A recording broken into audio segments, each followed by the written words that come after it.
Solo Leveling Season 2 has no need to go as hard as it does because there is no other show right now that is even close to competing with it. Episode 6 redefined what good animation is. Once again, they tend to do that every episode of Solo Leveling, and this episode just does it on such an unimaginable degree. This episode is almost just pure action, and I have no complaints in that department. Jinwoo turns on the maximum amount of aura farming he can muster, and it's the best thing ever, quite possibly. So hit the like button, subscribe, and let's talk about one of the greatest things I've seen in my life, Solo Leveling Season 2, Episode 6. Like I said, this episode is almost exclusively action, and we see Jinwoo taking on Kargalan, which is the Orc King, and if you're going to name an Orc King anything, name him Kargalan, which is kind of a mouthful. I'm not looking forward to saying that a ton in this video. This episode picks up right where the last episode left off on, where our heroes are stuck in the A rank dungeon boss throne room. These are the same guys that had quite a bit of trouble against a small troop of high orcs, and now they're surrounded by a few hundred of them, their boss, and a few other orcs that are already on a significantly higher level than the average one. So to put it simply,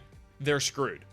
A rank, B rank, heck, you could be an E rank and your odds of surviving are the exact same. But that would be the case if it weren't for Jinwoo, who is absolutely turning the tables. Jinwoo just turns on the necromancy, summons his undead army, and just starts going to town on this army of orcs. And I wasn't exaggerating when I was talking about how it's one of the greatest animated things ever, because the choreography, the action quality, the fighting, everything about it is just top tier. It genuinely could not get any better. But it's not a complete blowout, because Jinwoo does specify that a few of his normal ground soldiers are required to take down one high orc, which means he's kind of at a disadvantage, but thankfully Igris, Iron, and Tank are here to really even the odds, because they're able to take out dozens of high orcs at a time. And of course, Jinwoo is there treating the high orcs like piñatas. He's just running through all of them, slashing them into two, and it's not a problem for him. I mean, he makes it look easy while these A-rank hunters are watching in horror, confusion, and just pure flabbergastment. Yes, that's a real word. Don't fact check me on that. We have never seen Jinwoo be this dominant on the battlefield. When you compare this fight to the fight against the Ice Elf boss, you really see how much stronger Jinwoo has gotten this season. Because when he fought the Ice Elf boss, he barely did any of the actual fighting himself. Igris and Iron were doing most of the work. But then in this fight against an opponent who was much stronger, Jinwoo was doing almost everything exclusively on his own, because Igris, Iron, and Tank are taking on all of the foot soldiers, while Jinwoo has to deal with the boss. And of course, the more high orcs are killed, the stronger Jinwoo gets, because then he can just summon them and use them against themselves. And this is when Kargalan really starts to tweak out, because he sees Jinwoo do this, he kind of reflects on his life. He's like, all I can remember is waking up, opening my eyes, and just the phrase, hunt all humans, being in my head. I mean, the dude has like an entire mental crisis because of how badly he's getting whooped by Jinwoo right now. He's freezing and crashing like a computer you downloaded a virus on. Jinwoo is literally rewriting the entire way this guy views himself and his life, which he's just a dungeon boss. He doesn't have a whole lot going on, but still, this guy's tweaking. And meanwhile, Hunter Cha is in this dungeon room just watching everything happen. And she's holding a pickaxe for some reason, because she couldn't find a normal weapon, so she just went with a pickaxe, even though she walked past like a ton of dead orcs and swords and just decided to keep going with the pickaxe, but she's there. One of the most interesting aspects of the fight with Kargalan and Jinwoo is that Kargalan is not a melee user.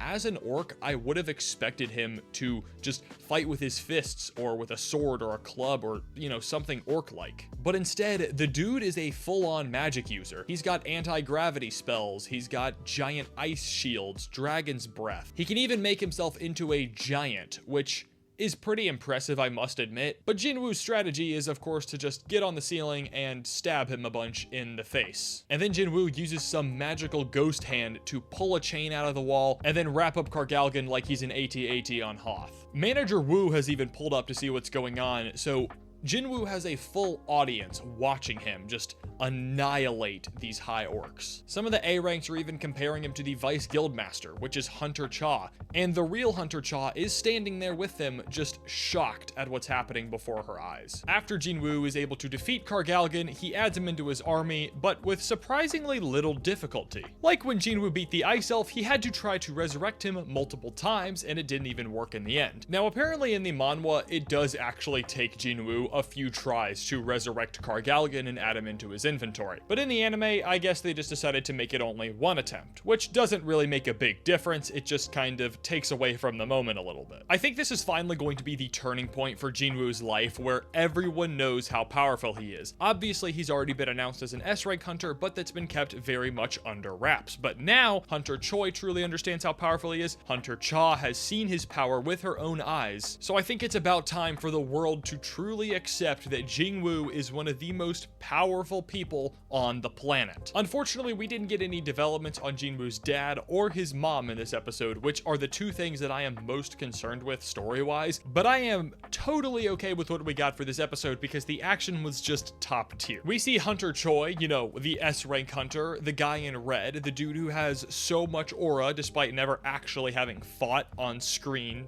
not like a real fight. We saw him use a beam of energy that one time, but that doesn't really count. And he's talking to Captain Ji-hoon and he says, "Do you think that Jinwoo is stronger than I am?" And Ji-hoon honestly doesn't give him a straight answer because I think Jinwoo is stronger than Hunter Choi at this point, especially now that he has Kargalan in his inventory. Except he didn't name him Kargalan, he named him Tusk because in the moment he couldn't remember his actual name, which is totally fair because if I didn't have to constantly check my phone to see the name of Kargalan, I would not have remembered either. So Tusk is a totally acceptable name and I will only be referring to him as Tusk from now on because I don't want to say Kargalan anymore. The thing that is the most baffling to me about this episode of Solo Leveling is we have so many more episodes left to come out. We haven't even seen anything happen with Jeju Island and we know we're getting that this season. So everything that has happened so far is going to be the low light for the rest of season 2 once it's all out. The way this episode handles the speed of all of the characters is so impressive. We see Igris moving at top speeds and Jinwoo seemingly is moving at light speed. I'm not a power scaler, I don't know if he technically is moving at light speed, but the dude is moving faster than I can process it, so it must be light speed. That was a joke, by the way.